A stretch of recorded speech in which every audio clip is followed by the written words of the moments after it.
नमः शिवाय। ओम नमः दुष्ट मायावी मार्कंडे, तू यम पाश पर माया चलाता है। ओम नमः शिवाय।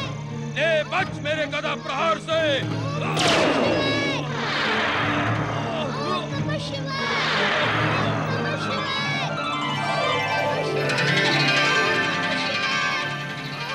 यमराज, प्रभु भोलेनाथ, निष्ठापूर्वक शिव आराधना करने वाले बालक मार्कंडे पर प्रहार करने का तुम्हारा साहस कैसे हुआ? इस बालक ने शिवलिंग को हृदय से लगाकर हमारी शरण ली थी। शरणागत की रक्षा करना हमारा कर्तव्य है।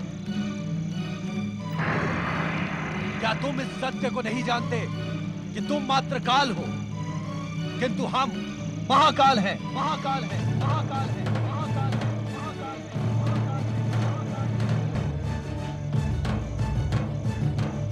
हमारी निष्ठा और भक्ति की चरम सीमा पर पहुंचा ये बालक मार्कंडे शिव कृपा से अवध्य हो गया है। हे शिव शंकर, हे महाकाल, हे भोलेनाथ, मैं तो मृत्यु के अटल नियम का पालन कर रहा था। विधाता के विधानानुसार इस बालक की आयु समाप्त हुई। यदि मैं नियंता द्वारा निर्धारित समय पर आकर प्राण न हरता, तो आप हमें कर्म विमुख होने का दंड ना देते? अवश्य देते, किंतु शिवलिंग से निकली ज्वालाओं से आहत यमदूत तथा स्वयं तुम्हारे यमपाश के टूटने पर तुम्हें बालक मार्कंडे की परम भक्ति से उत्पन्न परम शक्ति का ज्ञान क्यों नहीं हुआ? तुम तो कर्मों के आधार पर जन्म और मृत्यु को संचालित करने वाले परम ज्ञानी हो। क्या इस सत्य को नहीं जानते कि इस सृष्टि की रचना हमारी लीला मात्र है? नित्य शिव भक्ति करने वाले का सार्वभौम कल्याण इस सृष्टि और हमारा अटल नियम है। जानता हूँ परमेश्वर, जानता हूँ। तब तो तुम ये भी जानते होगे कि जो जीवात्मा अपना जीवन मुझ में समर्पित कर देता है, वो मेरे आनंद को बढ़ाने वाला एवं मुझे प्रिय होता है। क्या ये सब नीति ज्ञान हमें पुनः दोहराना होगा यमराज? नहीं भोलेनाथ, नहीं। अपने इस दास पर कृपा करें और आज्ञा दें कि अब मुझे क्या करना उचित होगा।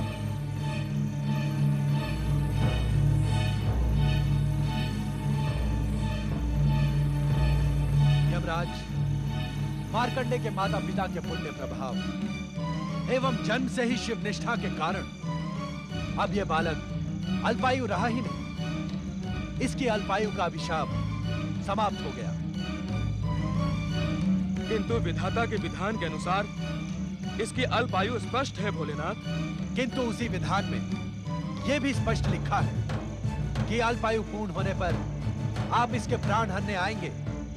उसी समय हम दोनों उपस्थित होकर न केवल इसके अभिशाप को समाप्त कर इसे दीर्घायु प्रदान करेंगे, अपितु इसे अमरता का वरदान भी देंगे।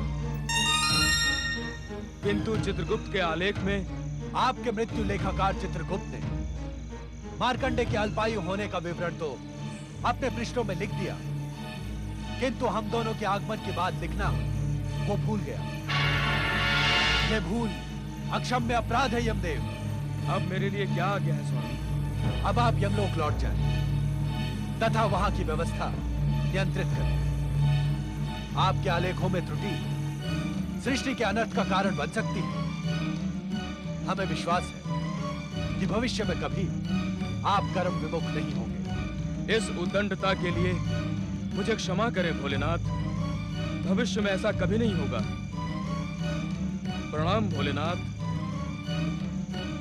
प्रणाम माता पार्वती। प्रणाम परम शिव भक्त मार्कंडे।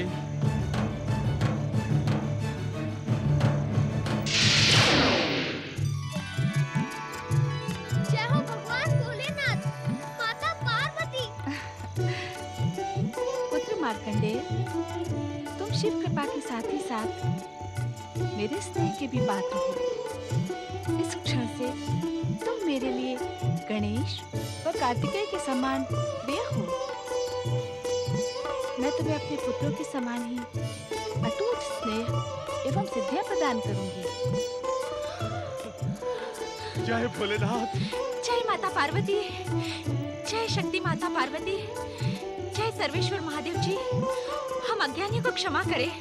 हमने आपकी कृपा पर संदेह किया और मार्कंडेय के अल्पायु के भय से अपनी भक्ति को पूर्ण रूप से आपके श्री चरणों में समर्पित नहीं किया।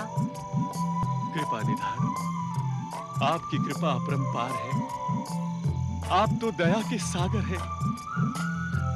आपकी भक्ति असंभव को भी संभव बनाने में सक्षम है। जो एक बार निष्ठा पूर्वक आपके श्री चरणों में समर्पित हो जाता है, उसे संसार की समस्त चिंताएं आप पर ही छोड़ देनी होती है। परंतु हमने ऐसा नहीं किया भोलेनाथ। हमें क्षमा करे भोलेनाथ, हमें क्षमा करे। पुत्र के लिए चिंता करना माता पिता का स्वाभाविक कर्तव्य है, किंतु हमारे यहां प्रकट होने का कारण आपकी चिंता दूर करना नहीं, अपितु मार्कंडेय की अविचल शिव भक्ति है।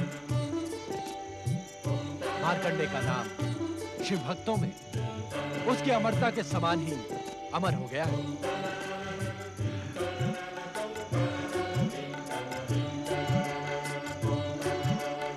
पुत्र मार्कंडेय, तुम मेरी विशेष कृपा के अधिकारी बन गए हो।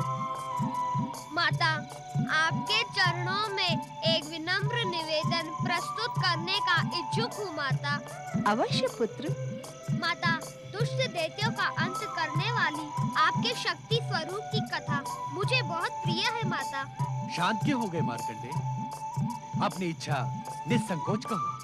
यदि आप दोनों का आशीर्वाद हो तो मैं माता की दया, माया और शक्ति स्वरूप का वर्णन एक ग्रंथ के रूप में लोक कल्याण के उद्देश्य से करने का इच्छुक हूँ।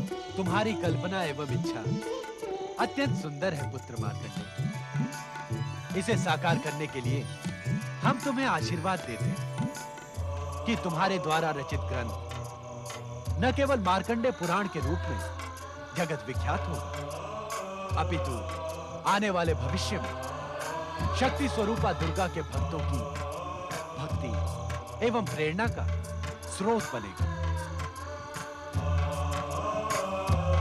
पुत्र मार्कंडेय, भविष्य में तुम्हारे द्वारा रचित मार्कंडेय पुराण का मनन, पाठन एवं श्रवण करने वाला व्यक्ति मेरी विशेष कृपा का अधिकारी एवं मेरा परम भक्त कहलाएगा।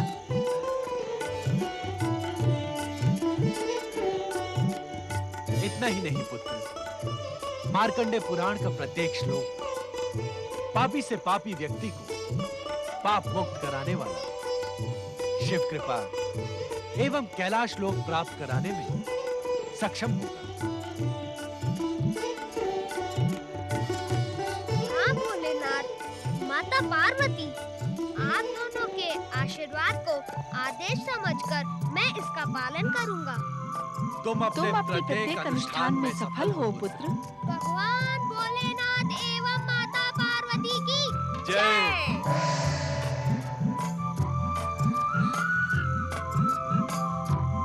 पुत्र मार्कंडेय की जय।